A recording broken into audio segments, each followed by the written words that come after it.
What our research showed is that it's essentially it is an insufficiency. Just as you would have insufficient blood flow to your heart, it's an insufficiency, and that in the equation there are two things in the numerator and two things in the denominator. In other words, anything that's inflammatory is driving you toward Alzheimer's, pathogens, leaky gut, well, all the things you've written about.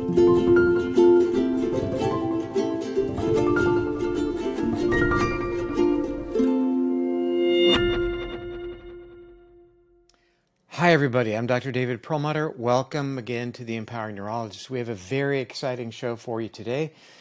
And you may hear me say that quite a bit because I think a lot of our shows are really exciting, but today is really going to be quite special. We all can probably name a few cancer survivors, but can you name an Alzheimer's survivor? I bet not. And I think the reason for that is that mainstream medicine offers up only simple ideas as it relates to Alzheimer's, and by and large, we don't have anything in the mainstream approach that has any meaningful effect on the progression, the inexorable decline of these patients in terms of their cognitive function and ultimately taking their lives. It's now been estimated that Alzheimer's is the third leading cause of death in America, and that's a pretty astounding metric, isn't it? Well, exciting news. There are now Alzheimer's survivors, and these are patients who are treated under a protocol developed by Dr. Bredesen. You've heard me mention his name many times. He's written several great books, The End of Alzheimer's and then The End of Alzheimer's Program. I had the opportunity to write the foreword to that book. He has a new book out called The First Survivors of Alzheimer's that documents in their own words, what individuals have gone through, what their programs have been like, and how they've been successful at actually turning this around. Dr. Bredesen has a new study out that we are going to review, a 9-month study that had an 80% improvement, rather 80% of the individuals in his program undergoing his treatment protocol improved. And, basically what we'll talk about today is the incredible paradigm shift that has been embraced by Dr. Bredesen and his team, such that rather than trying to make patients fit into a specific treatment, he customizes the treatment based upon the needs of the patient, whether it is reducing inflammation, reducing oxidative stress, targeting brain energetics, whatever it may be, and he's doing so with great success. Let me tell you a little bit more about our guest, Dr. Bredesen. Dr. Bredesen received his undergraduate degree from Caltech and his medical degree from Duke. He served as resident and chief resident in neurology at UCSF and then was a postdoctoral fellow in the laboratory of Nobel laureate Professor Stanley Prusiner. He was a faculty member at UCLA from 1989 until 1994 and then was recruited by the Burnham Institute to direct the program on aging. At 1998, he became the founding president and CEO of the Buck Institute for Research on Aging, an adjunct professor at UCSF. Then in 2013, he returned to UCLA as the director of the Easton Center for Alzheimer's Disease Research. The Bredesen Laboratory studies basic mechanisms underlying the neurodegenerative processes and the translation of this body of knowledge, into effective therapies for Alzheimer's and other neurodegenerative problems, leading to the publication of over 220 research papers. He and his group developed a new approach to the treatment of Alzheimer's disease, and this approach led to the discovery of subtypes of Alzheimer's disease, followed by the first descriptions of reversal of symptoms in patients with Alzheimer's and also mild cognitive impairment. And so we're going to talk about that recent study, his upcoming book, and all the things that he's involved in when we get to the interview, which is right now. Well, hello, Dr. Bredesen. How are you doing? I'm doing great. How about you, David? I'm doing well. I mean, we have to sound a little bit formal here, but truth be known, we'll let our audience know we've known each other for a number of years, and I think back of the wonderful hike that we had together on Stewart Island, right? Many years ago. Wasn't that? It was 2017, I think, or 19 anyway. But the four of us, pardon me? In the pre-pandemic era. Yeah, BC, before COVID.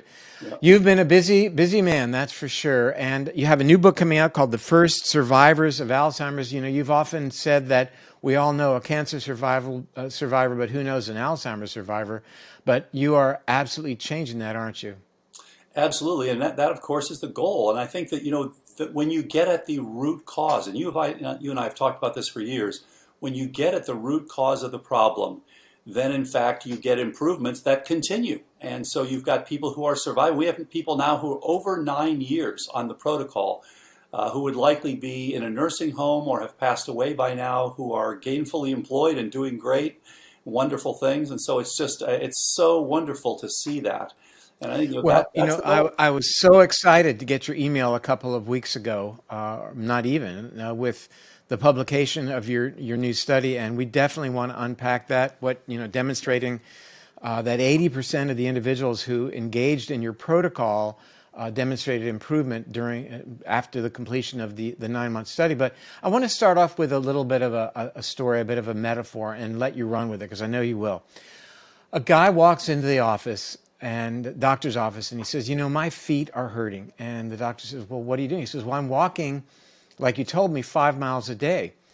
And the doctor says, well, what kind of shoes you're wearing? And the patient says, oh, I'm not wearing shoes. So the doctor says, you need a pair of shoes. And he gives the patient a pair of shoes, and the man cannot put the shoes on. Right. And he says, well, I wear a size 11. These are a size 9. And the doctor says, well, we've studied 10,000 people, and the average shoe size is a 9, and therefore we're going to make this have to work for you. Now, I think our viewers are probably scratching their heads right now, but you know darn well where I'm going with this. Yeah. So let you take that and run with it. Yeah, so this is what's called a Procrustean approach, as you know. Procrustes would actually, chop people's legs off to make them all fit the same size bed. So it really is hilarious. Unfortunately, sad in the neurodegeneration area. So as you know, we've spent the last 30 years looking at what actually drives the problem. And the real surprise is that there's a number of things. We initially found 36, but there are a few more. But the good news is it's not thousands. It's dozens, and there are things that, as you know, various pathogens and various toxins and these sorts of things. And so, yes, absolutely, each person, number one, is different than the next person. So you really have to get the fingerprint. And this is really, as Jeffrey Bland has pointed out, this is really a systems approach. You're looking, and this is the basis for functional medicine. So you're looking at what drives it. And then the other thing, of course, is you're looking at what's most upstream. And I actually had a discussion with my mentor, Stan Prusner, years ago at the Buck Institute. And the idea was, at the time, we're going to get rid of all the amyloid. And once we do that, people will have 20 years with no problem. They won't have to be on any drug at all. Because once you get rid of that amyloid, that's what's causing the problem, and therefore you'll be fine. Well, it turns out, of course, amyloid is not what's causing the problem. It is a mediator, and interestingly, it is a prionic mediator of the problem. And therefore, just as you indicated, you need to know why the person is actually having problems with their feet instead of just giving everyone the same thing, which has absolutely nothing to do with the original problem.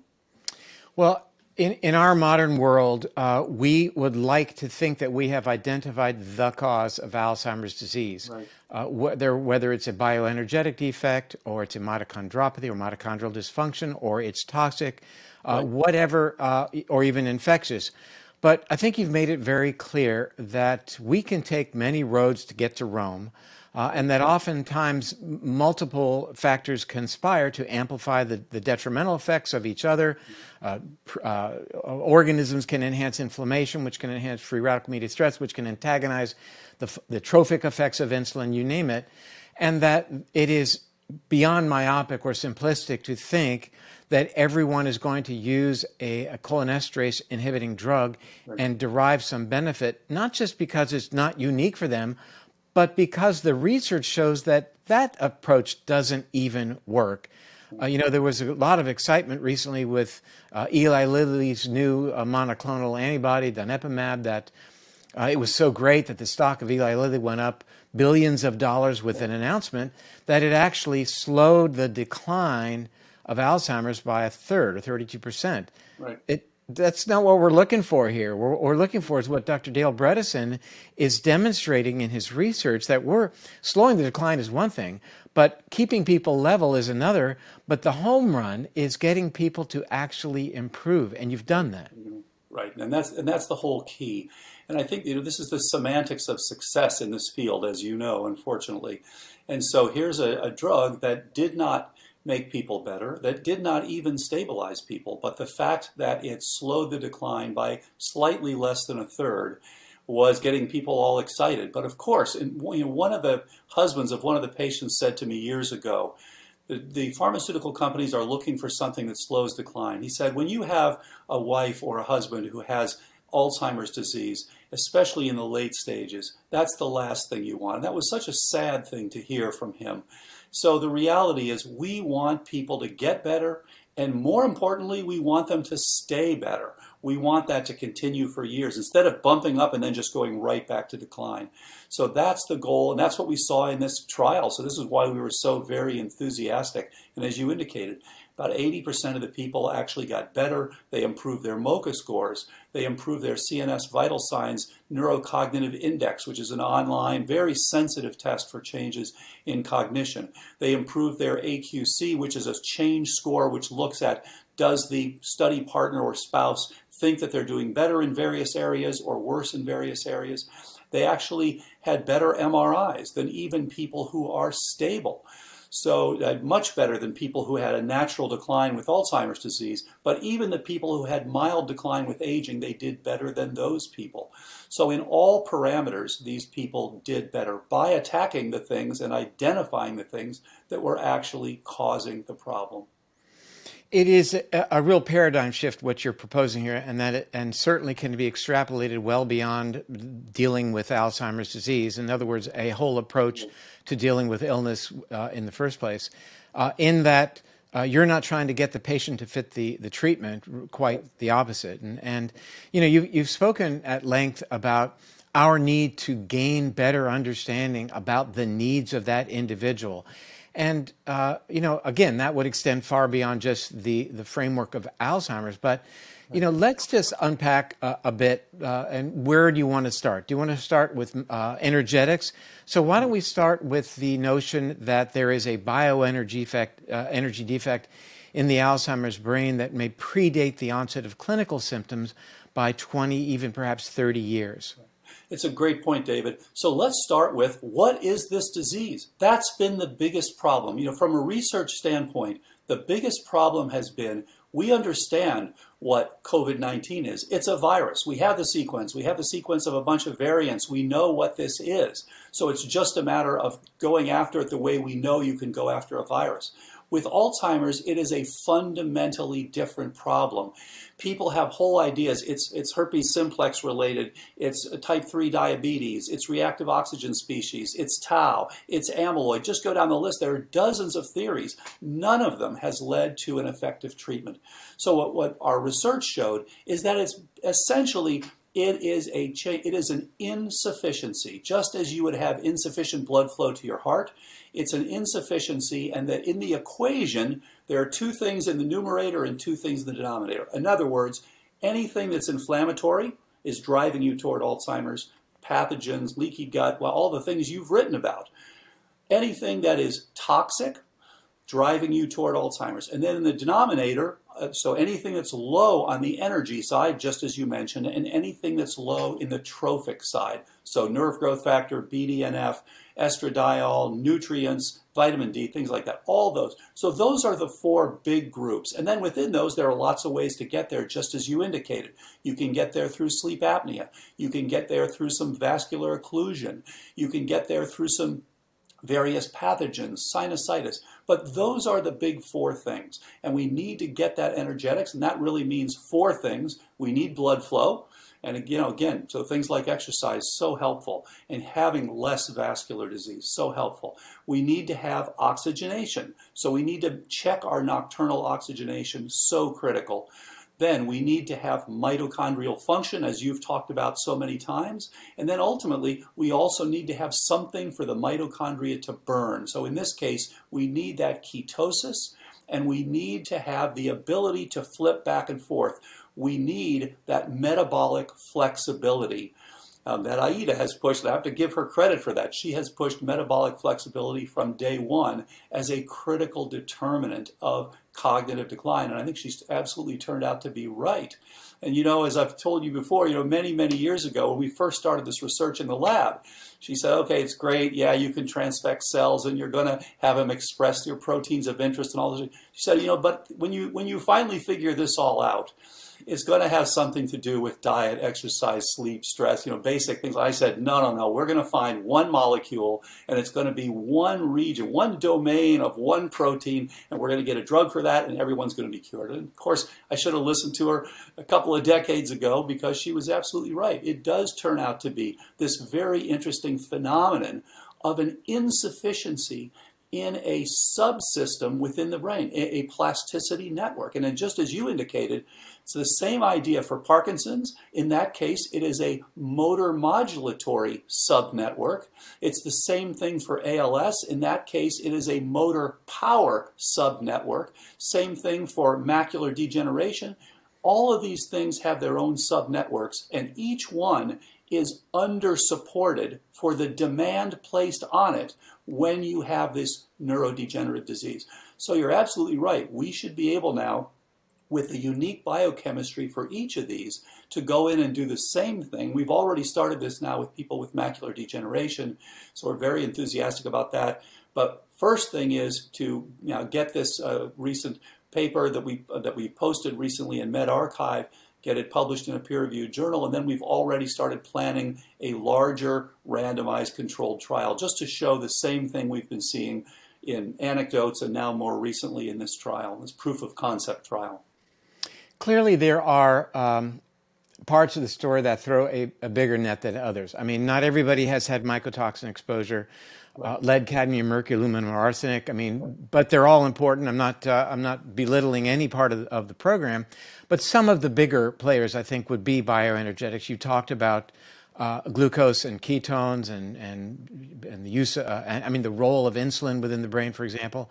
Is it reasonable to assume that the adoption of a more comprehensive, integrative, holistic, functional approach could be saltatory on the part of mainstream physicians with respect to, let's say, the bigger players? We've known for years that there's an increased risk of Alzheimer's in type 2 diabetics, right. Hence the call to get your blood sugar under control. But it seems to me that even today that neurologists really, push the Alzheimer's patient to the endocrinologist to manage that part of the story, because it seemingly has no relevance to the notion that you are simply acetylcholine deficient or have accumulated amyloid in your brain. Where I'm going with this is, what would it take just to get the foot in the door with some of the bigger, more leverageable concepts that might indeed have an impact, like blood sugar insulin sensitivity? This is such a good point. And what it really tells us is that this is an internal medicine condition as much as it's a neurological condition. So there are a couple of ways to go, and I know I've upset some people by suggesting a couple of things. One is, either the neurologist should be managing the patient with an internal medicine physician who is trained in this sort of functional medicine, which would be one way to go. And of course, neurologists tend to want to say, well, Alzheimer's patients are neurology patients. We're not going to be having them treated by these other. We're going to use our next drug, which is unfortunate. And the other one, which I know upsets people, is I've suggested that universities create a department of modern neurology, so that there are two departments of neurology. There's a department of neurology, which is the classical stuff that you and I studied years ago, where you're studying things like Charcot. And then there's the modern neurology, which is actually bringing in some modern concepts of precision medicine, systems medicine, functional medicine, all of these sorts of things. Now, again, the problem is that this has become much more of a political issue. It's a turf issue. This is turf what battle. we do, and we actually get grants for doing this, and we make agreements with drug companies to test the next drug. Well, unfortunately, at some point, this becomes negligence. This is ultimately a very, a criminally negligent situation. Once you have published data showing that you can make people better, but people are actually ignoring published data, there's a legal term for that, unfortunately. So yes, I completely agree with you. I hope there will be a change. Now, as you've seen, there are little changes, but people don't exactly know what to do with it. So what they say is, well, just exercise. In fact, the chairman of neurology at one of the major universities said to me, well, when we test a drug, we don't tell our people not to exercise. Well, that's completely missing the point. The point here is not to tell them to exercise or not. The point is to determine what is driving their cognitive decline, which in virtually all cases has nothing to do with your drug that you're testing. Now, I do think there's going to be a fantastic place for drugs. We're actually going to have new targets. Now that we understand these things that are driving the underlying problem, the drugs are going to be helpful. I mean, for example, if you want to remove that amyloid, hallelujah, but please wait until you've removed all the insults that are causing your brain to make amyloid. As you know, our colleague Rudy Tanzi, along with the late Robert Moyer, showed a number of years ago that amyloid is actually quite a good antimicrobial peptide. And interestingly, it has antiviral properties and antifungal properties. It is a very interesting molecule and really has the properties of a channel, so it can destroy things with membranes, essentially. And so you're making it for a reason. And let's get rid of all the reasons that you're making this. And then the idea of removing it is a fine idea. I think the idea of using donanemab or aducanumab at the right time makes much more sense. A couple thoughts come to mind. First, the donanemab study, interestingly, in the treated group demonstrated measurable loss of tissue, atrophy, if you will, in comparison to the placebo group. And I think the write-off was, oh, well, that's because we took away the beta amyloid. It was thought that, if the total brain load of this protein is about 4.5 grams.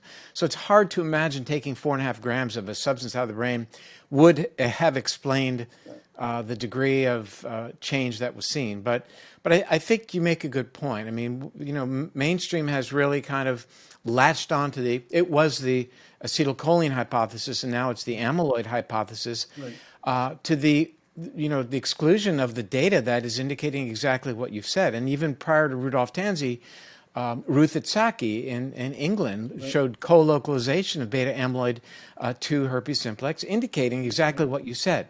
The amyloid is a response element. It's an antimicrobial peptide that, the enemy of my enemy is my friend, right? Yes. So it's there, it's responding. And could there be downsides to eliminating it? One wonders. I mean, in the early monoclonal antibody trials, you'll recall that patients in fact did decline more rapidly with respect to cognition. It was certainly worrisome. Now, with this latest iteration, there's a bit of a slowing of that decline, but that may be getting you to first base. We're looking to get people around the horn, as it were, back to score some points here. Right. And again, it's all about finding the shoe that fits that person who's sitting in your office with the sore feet. Absolutely. You brought up a good point. People do backflips, to try to make it all fit. As you know, with aducanumab, it was actually turned down by the FDA. And then an internal statistician who's working for the drug company said, oh, wait a minute, I think it might have worked at one dose in one trial. I mean, come on. So as you pointed out, there was actually a decline in the volume. Well, it turns out Stuart Lipton, and Stuart has done some beautiful work and is the one who originally developed the idea for memantine. And Stewart found that when you look at the brains, when you give these antibodies, it actually causes inflammation. Yes, this is part of an inflammatory response. You're going after pathogens and things like that. So no surprise that you are actually going to create further problems by using these antibodies. So again, you want to do it at the right time.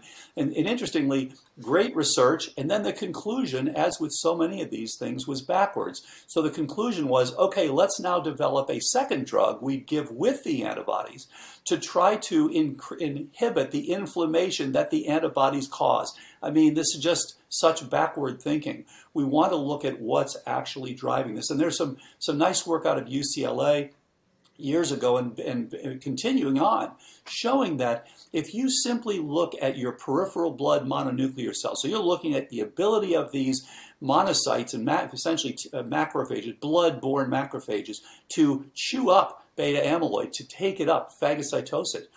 Everybody with Alzheimer's has a reduced ability to do that. And when they actually go on the protocol we just published, that actually comes back to normal. And he measured that years ago, very exciting.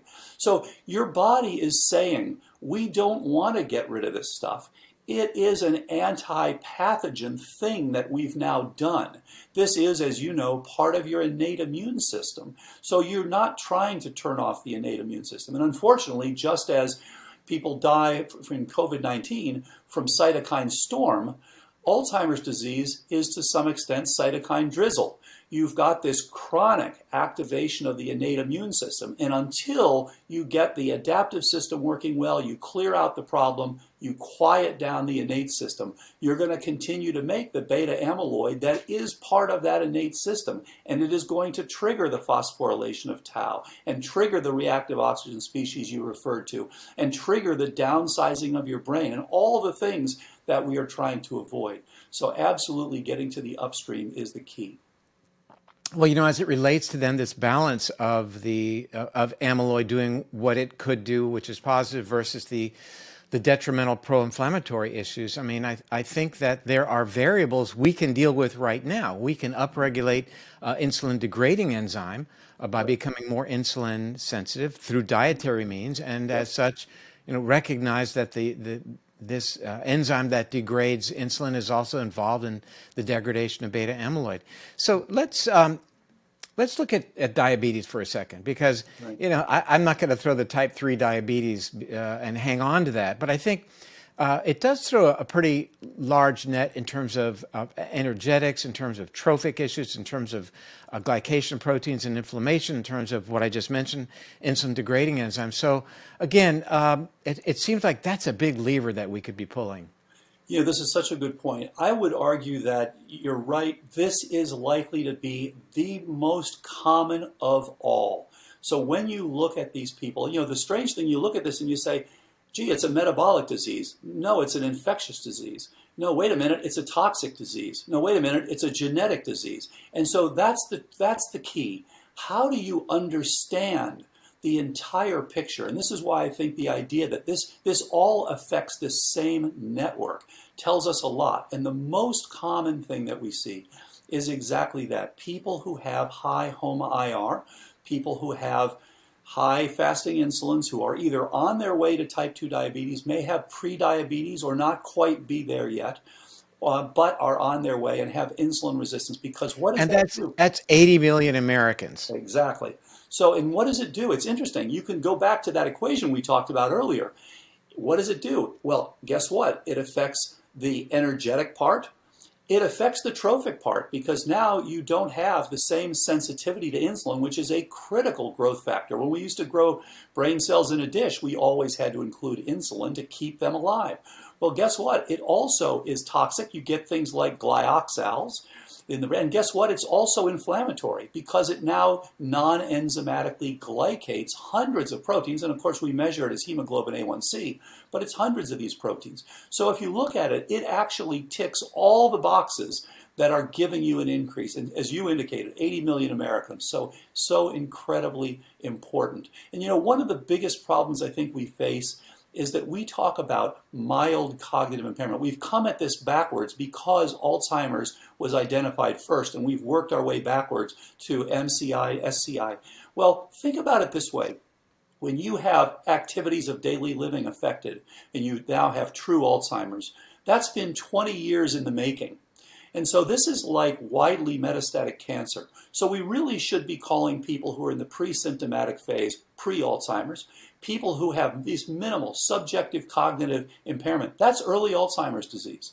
So you've got about a 10-year window there. If people understood, oh my gosh, this is early Alzheimer's, I can jump on it now, all of those people get better. What we call mild cognitive impairment is late-stage Alzheimer's disease.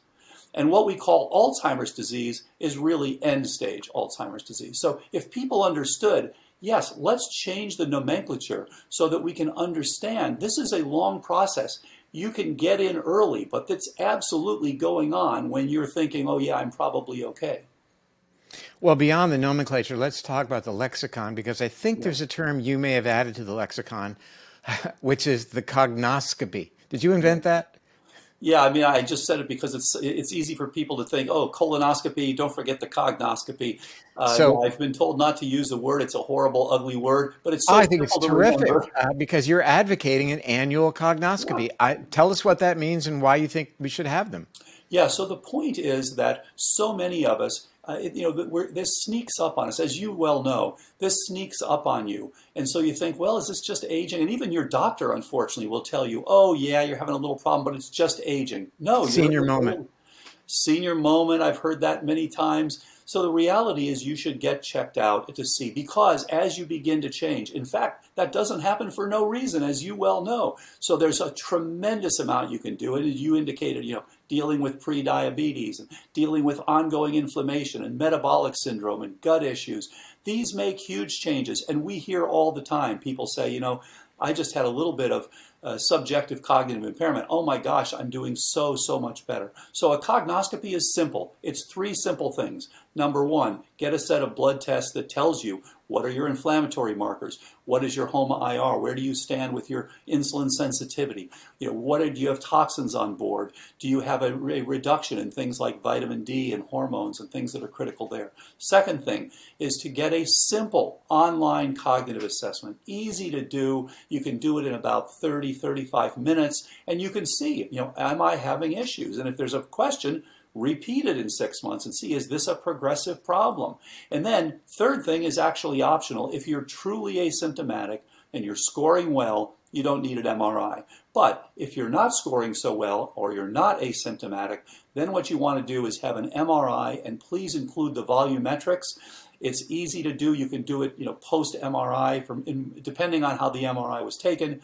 And it will give you an idea, where do you stand with your gray matter volume? Where do you stand with your hippocampal volume? And you've pointed out for years how critical hippocampal volume is with respect to what is your fasting glucose, and where do you stand in a pre-diabetic state. As your glucose goes up, your hippocampus shrinks down. Same for cortisol. Cortisol up, hippocampus down. This isn't neurology or rocket science. Yeah. This is available. I mean, we can know our heart rate, our fasting blood sugar, our ketone levels at home, not in the doctor's office. We can check our uric acid levels. We can perform the online cognitive assessments. We can determine the quality and quantity of our sleep, what stages of sleep we're in, our oxygen saturation. It's all available now. At home via wearables, and it's a new age. The question is, I just think people need to see this amalgamation of data in terms of, okay, what does it mean? Where am I going? And beyond that, okay, what can I do? Which areas of my program need work? I mean, do I need a full-on ketogenic diet or not? Because I think it's fair to say that while, to focus on that, a ketogenic diet may be a good thing for neuronal energetics, mitochondrial function, it may not be appropriate for everyone. So I think, the beauty of what personalized medicine is all about is teasing out which levers are the most important for that person, i.e. which shoes are going to fit. Dave, I think this is such a great point, because things have changed tremendously just in the last few years with wearables and with social networking. And I actually think that wearables and social networking are going to be 2 major cogs to the end of Alzheimer's, to making this a much less common disease, which it should be. This is basically a disease because we're not looking, and we're eating the wrong stuff and doing the wrong things. We're giving ourselves this problem. And so being able to know, hey, what's my heart rate variability? Hey, wait a minute, I must be under a tremendous amount of stress. I got to look into this further. Or, hey, wait a minute, my nocturnal oxygenation is dropping down to 82% while I'm sleeping. Wait a minute, something is really wrong here. I better get this checked out. And then interacting with other people. And as you know, apoe4.info, great thing that was started by Julie G, who's a 4-4 herself, and is doing very well now. These sorts of things, sharing information and saying, hey, these are critical. I think that's going to push some of the physicians to say, you know, we really do need to look at these things because they are critical. And they're the things that are actually going to help us reduce the global burden of dementia. You mentioned COVID earlier, and you know, I guess no interview could be complete, or conversation, I could call it an interview, without looking at COVID through the lens of what that might look like in the future as relates to your interest, your area of neurodegenerative diseases. About a week ago in The Lancet was a report about the significant number of people who are left with various types of neurologic dysfunction. And then earlier in the year, we saw a really well-designed overview in JAMA Network, I think it was, looking at the various mechanisms whereby COVID seems threatening to the brain. We now know that there is actual evidence of entry of COVID into various parts of the brain.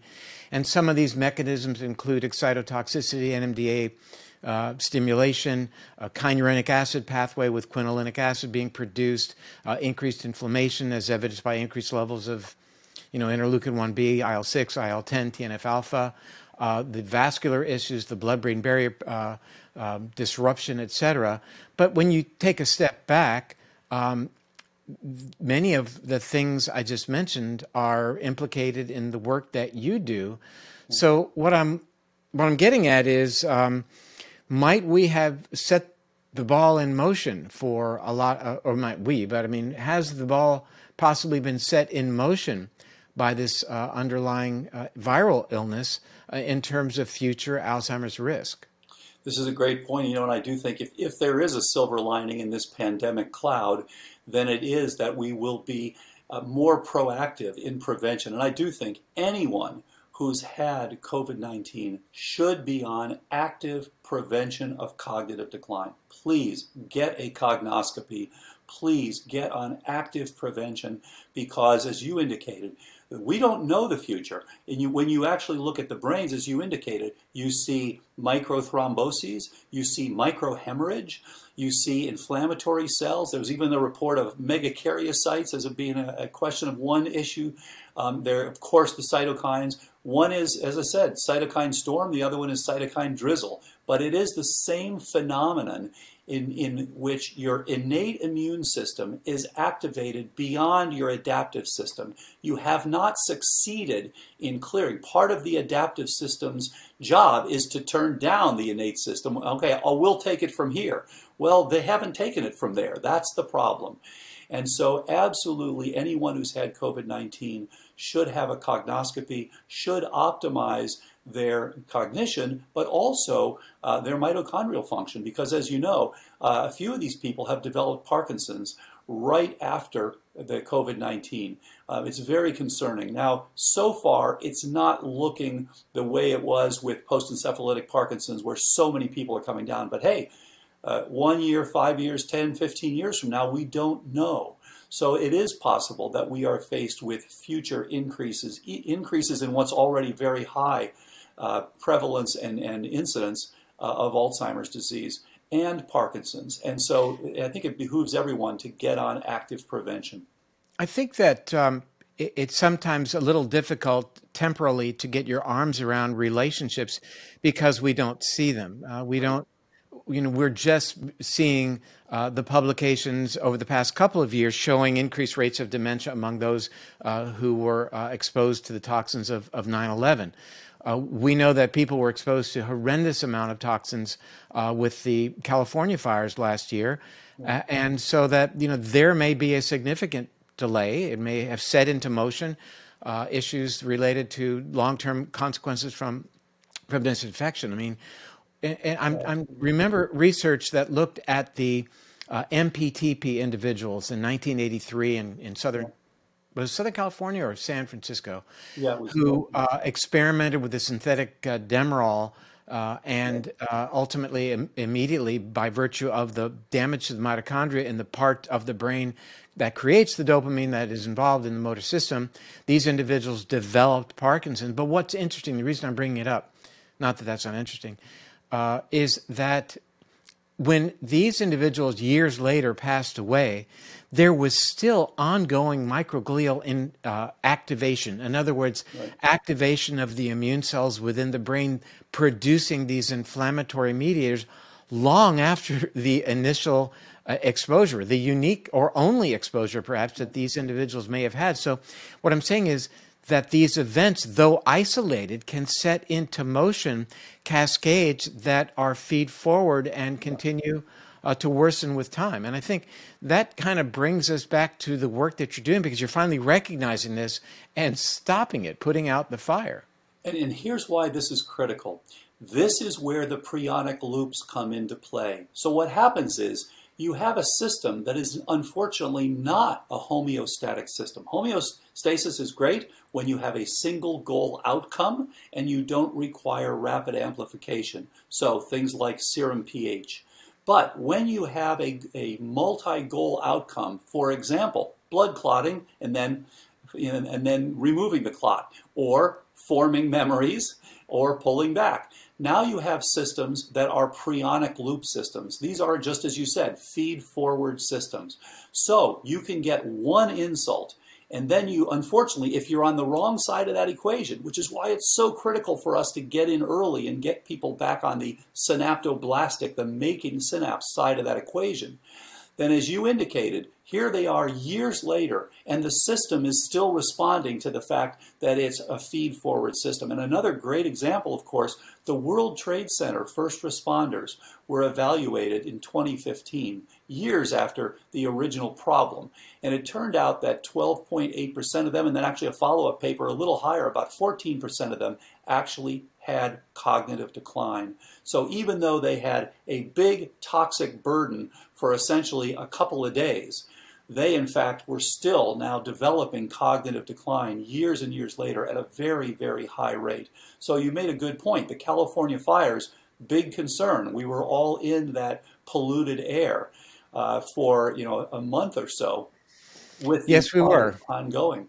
Yeah, and so this is an absolute issue. And so yes, this is why it's so critical, I think, for people to get on, even though you don't realize at the time, okay, I'm not having any major problems today. Please get yourself on the right side of the equation so that you don't have this ongoing problem. And it really means that we, in trying to treat this, need to get people on the right side of that equation to defeat that prionic loop.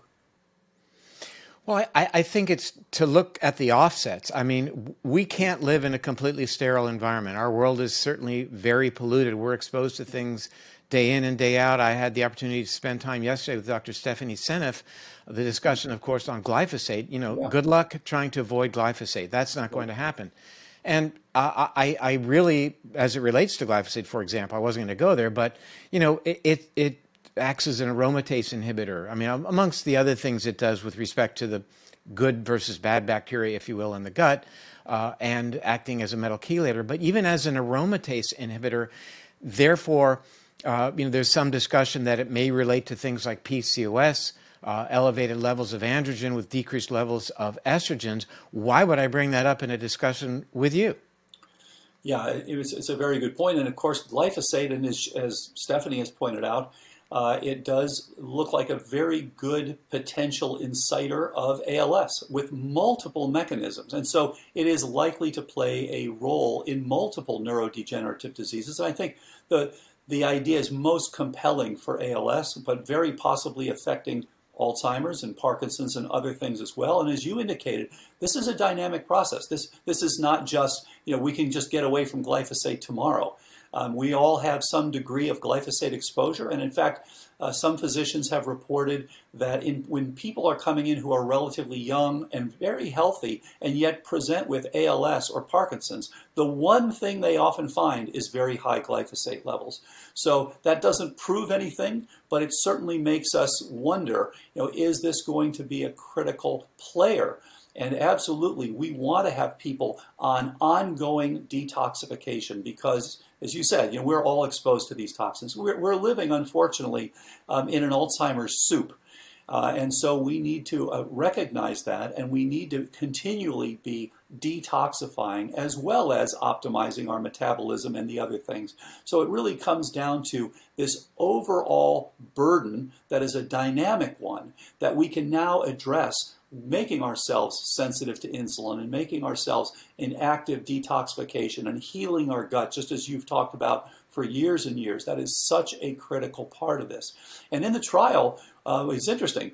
Not only did we see the vast majority of people get better, but interestingly, the few who did not get better, you could see why they weren't getting better. One of them had very high mycotoxin exposure, simply said, I'm not moving out of my house, not happening, I'm not remediating, I'm just going to do the best I can with what I have. And unfortunately, with continued exposure, had continued decline, no surprise. A couple of people, they started doing well and started improving, and then the pandemic came. And they said, uh-oh, we're staying inside, we're eating the wrong food, we're not going to do these things, we're not going to exercise, we're not going to get outside. And guess what? They didn't do as well. You could actually follow them up and then have a slight hiccup at the end there. So, we're starting to see that this is not as mysterious as people have told us. Oh, Alzheimer's, we don't know what causes it, we don't know what to do about it. No, this is a not so mysterious disease, and we can measure the things that are driving this, and there's a lot we can do about it. Well, you've said in the past that Alzheimer's should never have a period after it. It shouldn't be a person has Alzheimer's, period. Right. It should always be the person may or may not have Alzheimer's due to right.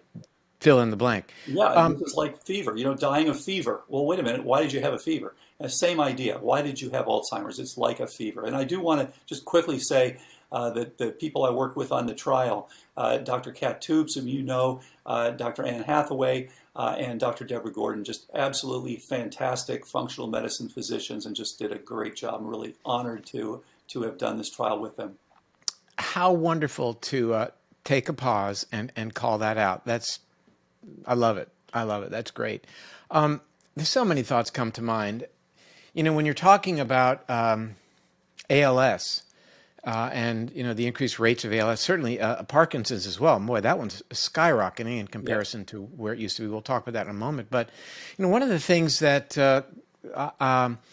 was tickled in my mind talking to Stephanie Seneff, I didn't really get to ask her the question, but she had indicated that here in Florida, where so much glyphosate is used in sugar, and enters Lake Okeechobee and then filters down through the various rivers, to River of Grass, to the Everglades, and through various rivers just north of us. We're having these incredible fish kills as a consequence of red tide, incredible overgrowth of cyanobacteria, and known to produce BMAA.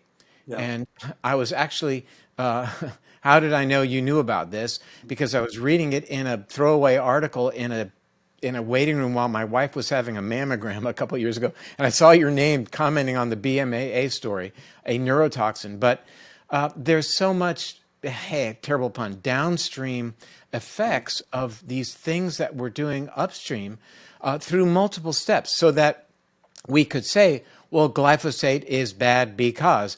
But when we look at the various ways through the ecosystem that it affects things, sometimes it's difficult to relate it back to growing sugar, that now we have higher levels of atmospheric BMAA, which is a neurotoxin. It's hard to make those connections, and certainly hard to, to prove them to people who could be in a position to maybe do something about it. This is such a good point. And so this is why we need larger data sets. And, I should go back to saying also, it makes a huge difference what physician you see. We're seeing that this is a lot more like surgery. New medicine is a lot more like surgery in that you have to do a whole set of things. You have to do, it's really a procedure as opposed to just writing a prescription. And so it's critical. And absolutely, this is why when you get these larger data sets, you start seeing, oh, here's a pattern where you've got an increased glyphosate, and you maybe have some increase in HOMA-IR, and maybe you have some lipid abnormalities. Putting all these things together, and maybe you have low estradiol, low vitamin D, what have you, then you can begin to trace these back. And as you said, there is a tremendous amount of detective work.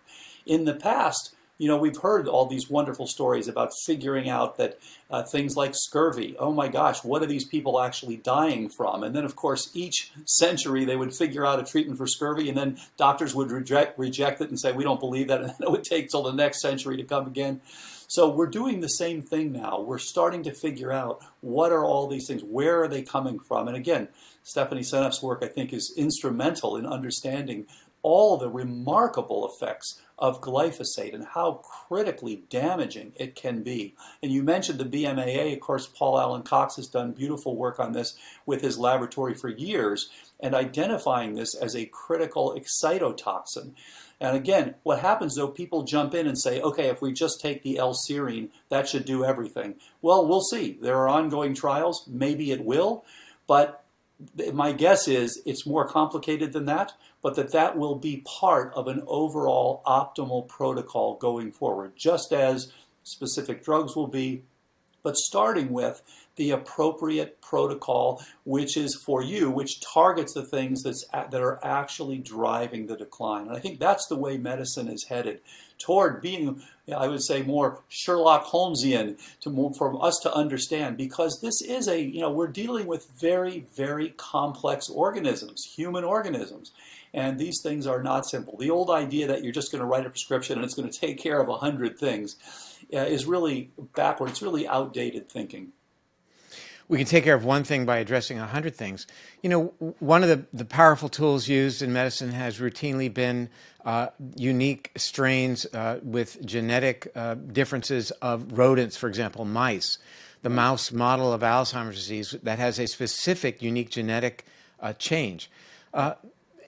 In your world, then, that type of model would not be very applicable, correct?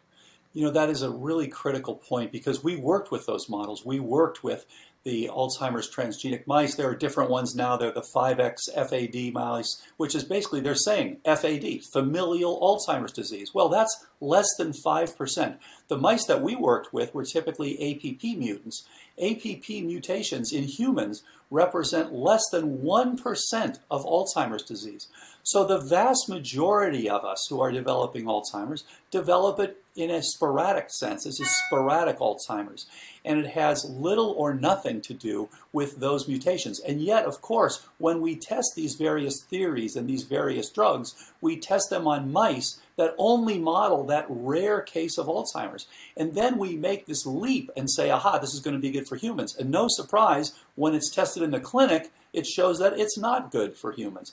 And you see it with aducanumab and donanemab, and you see it with bapineuzumab and gantenerumab and crenezumab, all these things that we developed with the mice. Sure, in the mice, what are you doing? You're making them make more amyloid. So no surprise, taking away what you just caused to happen in the mice makes the mice better. But that's not the way the disease works in humans. In humans, it's because of all these other things, including potentially BMAA and glyphosate, but it's because of your metabolism, and it's because of your hormonal and trophic factor changes and all the things you and I have talked about. So it is a fundamentally different problem, and unfortunately, this is where the animal models have led us astray. I remember as a kid sitting at the dining room table, and my dad kept saying something to me day after day until I memorized. He said, all disease is either infectious, neoplastic, toxic, metabolic, congenital, degenerative, or traumatic.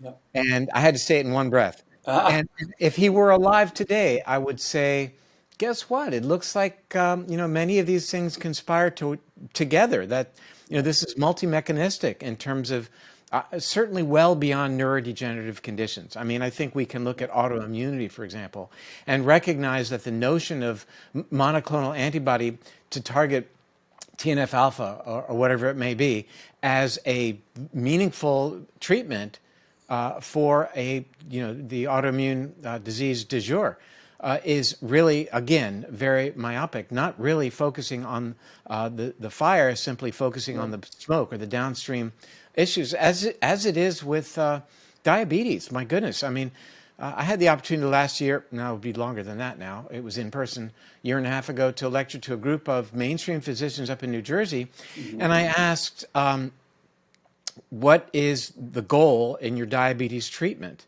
and I was getting response like getting the A1C below 7, whatever the metric was. And I said, what's your go-to treatment to treat diabetes? How do you treat it? And I heard, all kinds of drugs mentioned, metformin, you name it. And I said, let's be fair. What happens when you stop that drug? What happens to the blood sugar? Well, a few days later, it's going to go up. Of course, that makes sense. That's why people stay on drugs. So I said, did you really treat the disease then? Did you treat the symptoms, the downstream manifestation, the elevated blood sugar? So not that there's not a place for the treatment in the short term or even in the long term as an adjunct. And I think you've been very clear over the years that there may well be a place for cholinesterase inhibition and or treatment specifically targeting beta amyloid, but that these are adjuncts. These are tools in the toolbox while this multidisciplinary approach to target multiple inputs is undertaken. Absolutely. And the thing is, yes, you can help out. So, but first, and we think more and more about this as phase 1, phase 2, phase 3. So, phase 1 is really, let's remove the thing that's causing the problem. And it may be, as you said, maybe mycotoxins, but it may be other things. It may be metabolic changes. It may be leaky gut, and often all of the above. Step 2 is let's build resilience. Let's get optimized everything. Let's get you to be insulin sensitive, and let's get you exercising, get the blood flow, get the oxygenation, all those things. And then step 3 is let's now rebuild. Let's get you the appropriate trophic support. And maybe at some point, stem cells will be critical. Again, stem cells currently being evaluated as a monotherapy, which is like trying to rebuild a house as it's burning down. Really doesn't make a lot of sense. Let's put out the fire. With one tool. Yeah, exactly. Let's put out the fire first, and then let's rebuild.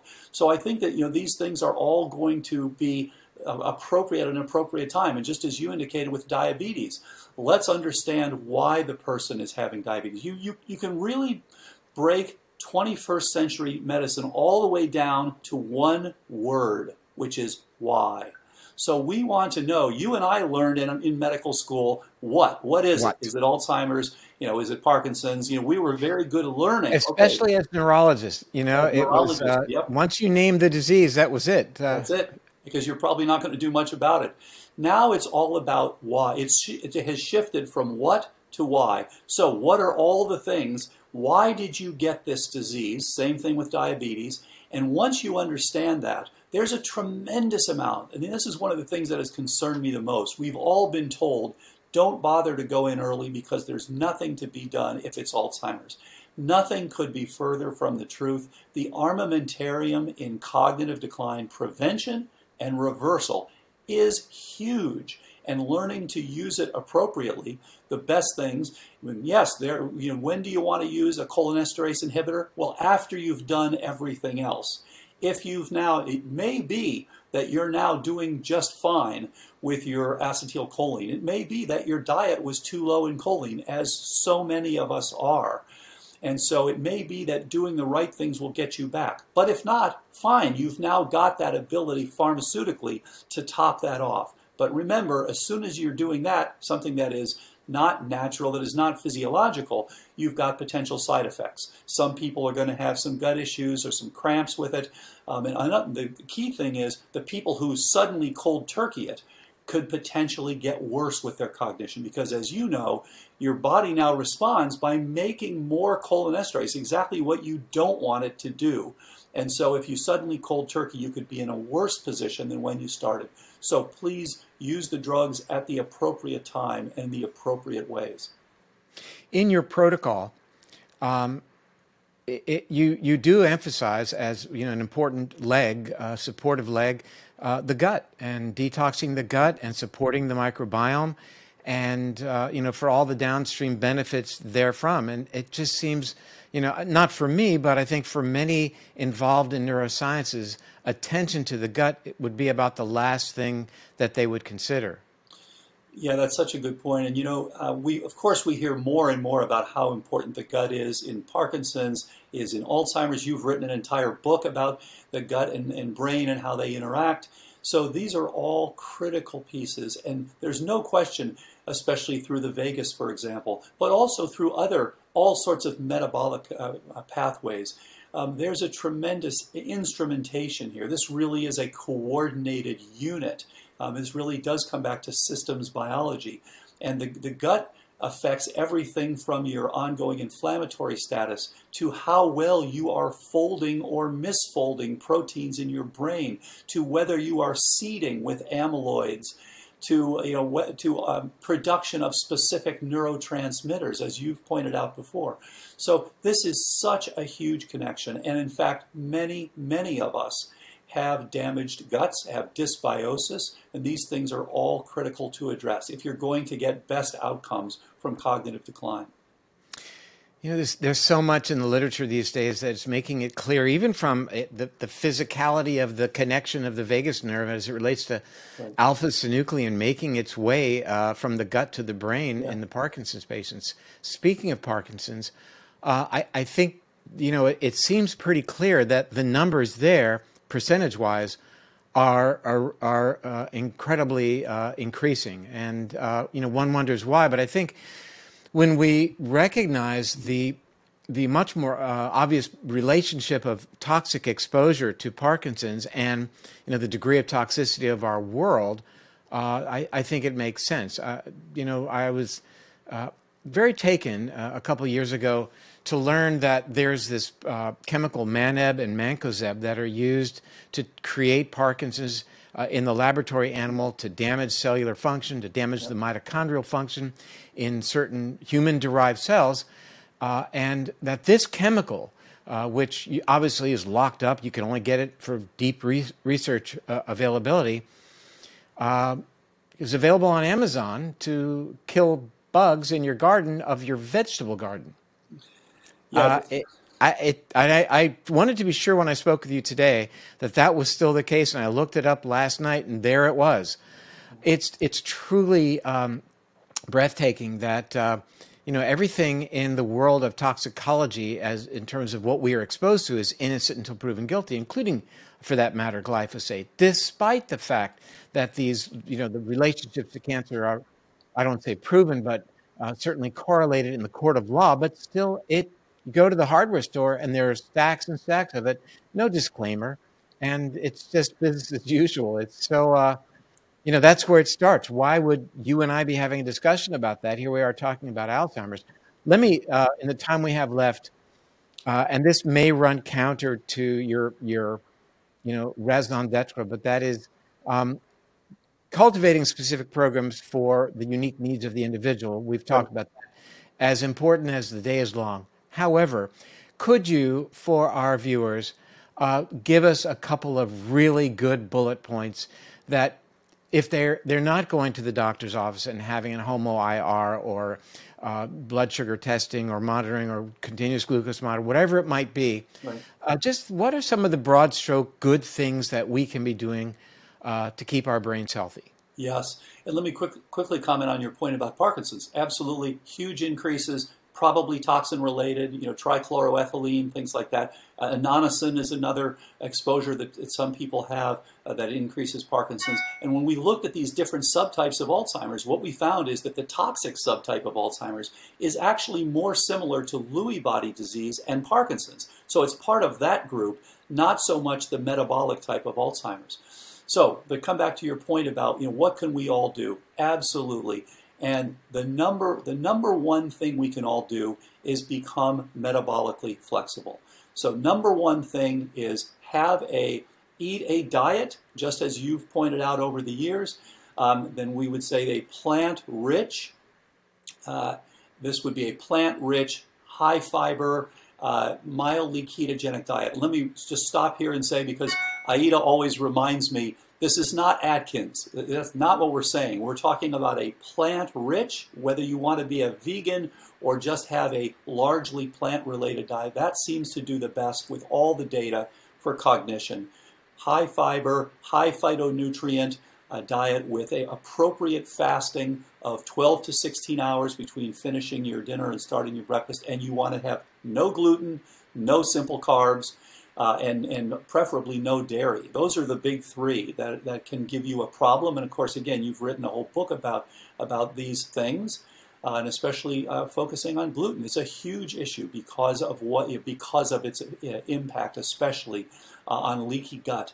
So that's the beginning of this. And then, people keep saying, well, wait a minute, what's the drug I take and stuff? So the diet turns out to be much more important than we were taught in medical school. Getting appropriate exercise and checking. Again, I would recommend, please check these simple things. You can check with an Apple Watch. You can check your nocturnal oxygenation status. You can check your heart rate variability. See where you stand with stress. So diet, exercise, sleep, stress, and brain training, detoxification basics, and appropriate supplementation. Simple things like whole coffee fruit extract, which you actually taught me about a few years ago. So thank you for that. Very interesting and increases BDNF. And has turned out to be a very interesting supplement, which many people use very successfully. Other things, magnesium threonate, making sure your vitamin D level is appropriate. These are the basics that get most people on the right side of that equation. So I think that's the way to start. And I think that the toughest one there is the detoxification. But there are some basics we can all do, just as you indicated, and that has to do with filtered water, and it has to do with high fiber diets, which turn out to be very helpful for detoxification and for improving your serum lipids and for improving your glycemic loads from the foods you're eating. By the way, I'm going through this myself right now, where I was eating too high carbs, too low on choline. It was clear I was hurting myself, so I'm now switching over to more of a plant-rich, mildly ketogenic diet with high phytonutrients, etc. And what is your source of choline? And so good point. So I'm combining some pastured eggs with some acetylcholine that I've been taking, and with some alpha GPC. And then I check on Chronometer, so I'm getting around 550 milligrams per day, which is the goal for most of us. Now, I have to say, I haven't started eating the liver yet. That's the next phase. I have to say, it can't happen on this side of the microphone. Whatever, you could tell me that it's going to win the lottery for me. Can't do it. It just can't. It may be good for me, but we all are unique. It's probably good for all of us, but I'm not there. I'm not there yet either. So those are the things that I've been doing. But I do think the reality is we have to have a process that is essentially a hierarchical process. The vast majority of us can simply avoid this disease by doing the right things, starting at the age of 40, 45 or so. And preferably even a little younger. Then those few who fall through the cracks, okay, you have more of an evaluation, you get more push. Now, the few that fall through those cracks, you keep going until you get to the point where there will be a couple of people who will actually have to be inpatients to have everything to see why they actually develop this, when the vast majority of us can avoid it fairly easily if we start early on. Well, I had an interesting chat a couple of days ago with Kara Fitzgerald, who recently published a wonderful paper about a 3.5-year reversal of the Horvath DNA methylation clock via an interventional lifestyle program, which was it was a unique, specific program, but not uniquely personalized. And the point I'm making, though, is that she went very light on the supplementation, preferring to use food, quality food. And I think, unless people are significantly D deficient, whatever they may be, in your program, it sounds like you're really leaning on the food part of the equation aggressively, and that seems to be the way the nutrients are packaged, and therefore it seems like a good approach. I had a nice chat with Dean and Aisha Sherzai recently, and though as you and I may differ slightly, and we may differ from the Sherzais who are full-on vegetarian, I think our goals are the same. Our goals are geared at good levels of nutrition, fiber, antioxidant function, inflammation reduction, and importantly, keeping blood sugar in check. So I think we're all trying to get to the same place with subtle nuances of our approaches. As of late, I've modified my dietary recommendations as it relates to certainly organ meats and higher sources of purines like sardines and scallops, and certainly as well, not that that's anything new, keeping people off of fructose, Yeah. or recommending that in what I write, because of their ultimate metabolism down to uric acid, because we're learning so much now about the pivotal role of uric acid sort of as an orchestrator of insulin resistance, inflammation, non-alcoholic fatty liver disease, et cetera. So, you know, every year we're learning more, every year that goes by. And I always, you talk about engaging your mind. I think one of the best things a person can do, though it's not widely available to engage their mind, is to have a 1-hour conversation with Dale Bredesen. That'll light you up. Well, and I would say the same for you. And by the way, I was one of the reviewers for Kara's paper. So and when I reviewed it several months ago, said this is an important paper because this is really showing us that you can essentially age backwards, changing your methylome, changing markers that are biomarkers of aging. So actually in our upcoming trial that we're going to do, we will include those same biomarkers of aging. So that we can see, because my suspicion is we will see people actually aging backwards doing the appropriate things. And I agree with you with the Scherzides. I think what they're doing is fantastic. And the point is, this is about neurochemistry that supports synaptic production and maintenance. So getting those synapses to be forming, getting on the right side of that synaptoblastic-synaptoclastic equation, there are multiple ways to get there. And being a vegan is a fine way to get there, and including some fish and other things is a different way to get there, but you can get to the same optimal neurochemistry. Well, great to talk to you. You know, it's great to know that you are continuing to push and getting the results that you're getting. And I think, you know, it's up to many others to make sure that the world knows the amazing things that you are accomplishing. Thank you so much, David. I hope we see you out here in California this summer, and I hope that you and Lise are doing well. As always, fantastic to talk to you and hear your wisdom. Thank you. Well, love to Aida as well, and we're going to make it out there. You'll see. All right, fantastic. We look forward to seeing you. We'll talk soon. All Bye right, for now. thank you, David. Bye-bye. Well, I'm sure with you, I am really amazed at what I'm hearing from Dr. Bredesen. What an incredible individual. What a pioneer, especially as it relates just not to his treatment of Alzheimer's via his protocol, but the whole notion of personalized medicine. In other words, trying to fit a treatment protocol to a patient's specific needs. That certainly challenges the mainstream approach, doesn't it? But look at the success he's having. What a show. Thank you for joining me. I'm Dr. David Perlmutter, and I will certainly be back soon. Bye for now.